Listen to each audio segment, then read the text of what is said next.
Today I'm going to talk about something different. I'm going to talk about being an Uber driver and being an Uber Eats driver and why they need improvement. I have done this for 2 weeks and my score is this low. And I also have two complaints, as you can see.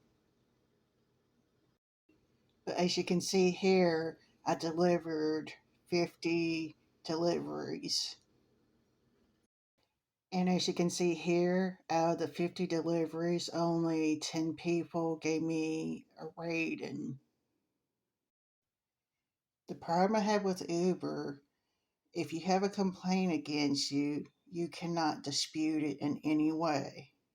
And what I mean, they basically believe the customer over the driver. This is one for Baskin Robbins order. I contacted Uber. As you can see the message here. And what it was a Baskin Robbins order.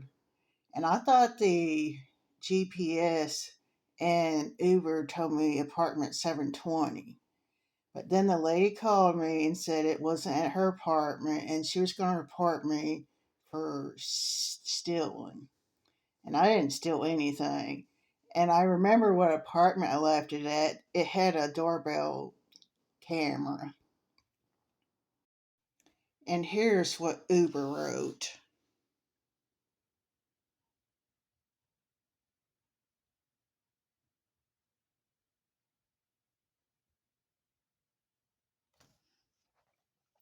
And it wasn't intentional. It was hard to find the apartment because a lot of apartments I go to are numbered right or it's a big complex and I get really lost. And then the second one was it sent me to a house. Here's what I wrote. And I looked at the address to make sure it was correct. It said 426. So I looked at the house to make sure it said 426. And it ends up, it's the totally wrong address. It was a apartment complex. So I tried to retract the order because I remembered the house number, but I had to punch it in and see what addresses came up. And I was in a panic and I went over a curb I didn't see, and then the car was acting really weird. What I mean, it seemed like it was driving funny and it was making a lot of noise. And then I noticed the indicator thing on in the car said tire needs air. So I get out and look, and there's a hole in the tire. And I ran my car from Avis to do my Uber and DoorDash orders. And Avis has the worst roadside assistance after hours. I mean, I had to literally park in someone's driveway because on the road it was on, there was nowhere to pull over. As you can see, the road right here, there's nowhere to pull over, so I had to pull in someone's driveway. There were some Mexicans across the street that was trying to help. Even though I couldn't speak their language, we went back and forth with the translator thing on the phone, and they were the sweetest people ever. But I ended up getting the car impounded and towed because Avis would not pick the car up. And I tried to explain to him that the car was in someone's driveway and it needs to be towed. And the whole tire thread came off, even though I was driving really slow. I mean, the whole thread came off, so I couldn't go any further. So I had no choice but to pull into someone's driveway. I didn't like doing it, but I didn't want to block the road either. and they were supposed to put me in a hotel. They ended up driving me to an Avis location. So I ended up taking an Uber back home. So I paid to take an Uber back home because I wasn't going to wait all that time. And then Avis didn't even know where their own car was, but the app has a little tracker thing where it says, find my car. And I found it, and it was at an impound lot. I totally dread how much they're going to charge me for this. So I think I'll be trying Hertz next. I hope they're much better than this. I'm going to read you the message. Not read it, I'm going to show you the message that Uber sent about the second one. You go a little bit slower.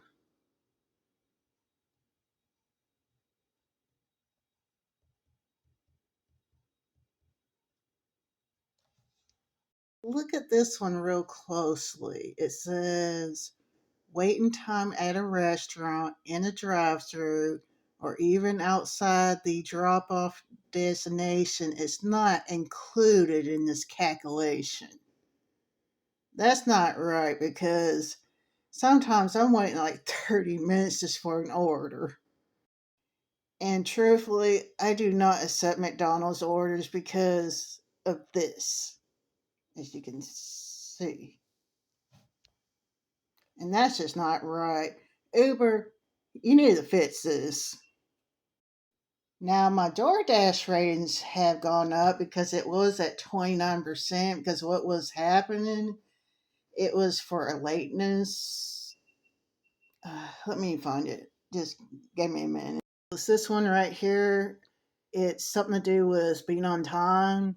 And I had it at 29%, but then it improved once I did some deliveries. And I had 3 violations, but 2 of them were removed because I told them that the GPS was getting me lost or the food wasn't ready. And here's my profile with DoorDash. I do like having a 5 as my rating, but it's just the lateness and completion I'm trying to work on. Then here's the rest of it. And I'm glad it's higher than what it was. I've been working really hard because what I do, I message the customer if it's not ready. I tell them if I'm going to be late. And at least with DoorDash, they have a button somewhere in the order where you can tell DoorDash the food's not ready, where Uber Eats don't have that. I mean, the driver should be able to dispute their claims on Uber like you can on DoorDash. DoorDash is a little bit more forgiving if you explain to them why. I like the money I make because I was just doing it to supplement my disability, but um, it's such a headache considering they can rate you a low rating for no reason, and then you can't even dispute it. But at least with DoorDash, I could.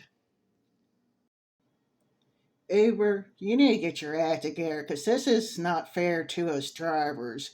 And I guarantee I'm not the only one that feels this way. My suggestion is if you're new, always stay in contact with the customer and always follow directions that's on the screen. Like if it says leave at door, leave at door. Don't ring the doorbell unless it says so. And always treat the restaurant staff and be really polite to them. The only area I don't want to do, and that's downtown Nashville. They are the rudest people ever. They don't know what politeness is. So I started going in my own county, at least during dinner time, I do. And I can make it easily 130, 200 a night. But since I had that Electric car, it was kind of hard because that thing needed charging a lot. And it takes like 8 hours to charge it. So I'm going to get a different type of car that don't require so much charging.